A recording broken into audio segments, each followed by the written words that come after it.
সবজি কাটতে গিয়ে হাত কেটে ফেললাম। আর আমাদের বাড়িতে এলো বৌদির দুই শাশুড়ি। তো চলো বেশি না বকে আজকের ব্লগটা শুরু করা যাক।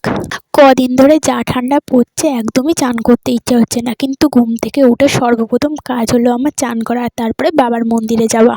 যতই ঠান্ডা পড়ুক চান করা আর বাবার মন্দিরে যাওয়া দুটোই বন্ধ দেওয়া যাবে না। সেই জন্য দিদার বাড়ি থেকে সবকিছু গুছিয়ে নিয়ে বাবার মন্দিরে গেছিলাম। বাবার মন্দিরে পুজো করে তবে চলে এসেছিলাম বাড়িতে আসার পর বসে পড়েছিলাম চা খেতে। আর চাটা ঘরের মধ্যে টিভি দেখতে দেখতে খেয়েছিলাম। বাইরে যে বেরিয়ে চা খাবো, কিন্তু বাইরে তো রোদই নেই। চা খাওয়া হয়ে গেলে আমি আর মেজে দুজনে মিলে বেরিয়েছিলাম মাছ কিনতে যাওয়ার জন্য, কিন্তু সাইকেলে যেতে যেতে দেখি এত পরিমাণে হাওয়া দিচ্ছে, প্রচন্ড ঠান্ডা লাগছে। আজ আবার আমাদের বাড়িতে বদ্দির দুই শাশুড়ি আসবে, একটা ওর নিজের শাশুড়ি আর একটা হলো ওর মাসি শাশুড়ি। তো মাছ কিনে বাড়িতে আসার পর বসে পড়েছিলাম সকালবেলা খেতে। আর আজকে সকালে খেয়েছিলাম রুটি আর মাংসের তরকারি।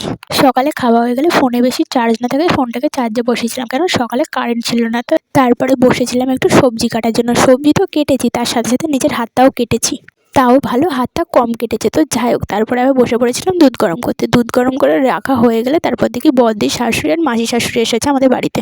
তারপরে দুপুরবেলা খেতে বসার টাইম হয়ে গেছিলো, সেই জন্য মেজদি ভাত বেড়ে দিয়েছিল আর আমি সব বাটিতে তরকারি দিয়ে দিয়েছিলাম। তারপরে সবাই মিলে একসাথে খেতে বসে পড়েছিলাম।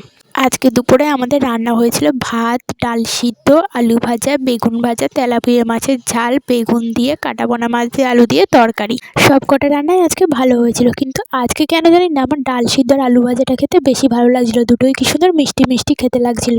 আজকে সব রান্না আমার মাই করেছে, কারণ মেজদি তখন স্টুডেন্ট এসেছিল পড়তে, সেজন্য ও তখন পড়াচ্ছিল। আসলে বদ্দির দুই শাশুড়ি আমাদের বাড়িতে আসার একটা কারণ ছিল। কারণটা হলো বদ্দির মাসি শাশুড়ির বাড়িতে জোড়া কালী পুজো হবে, সেই জন্য আমাদেরকে নেমন্তন্ন করতে এসেছিল। তো যাই হোক, সবাই মিলে তো একসাথে খাওয়া দাওয়া হলো। তারপরে আবার বদ্দির দুই শাশুড়ি বিকালবেলা চলে গেছিল। সন্ধেবেলা বসে পড়েছিলাম লাড্ডু খেতে। লাড্ডুটা আগের বাবা এনেছিল মাংসের দোকান থেকে, যতটা মনে হয় মাংসের দোকানে হালখাতা করেছিল সেই জন্য। তো যাই হোক, আজকের জন্য এতটুকুই। দেখা হচ্ছে নেক্সট ব্লগে।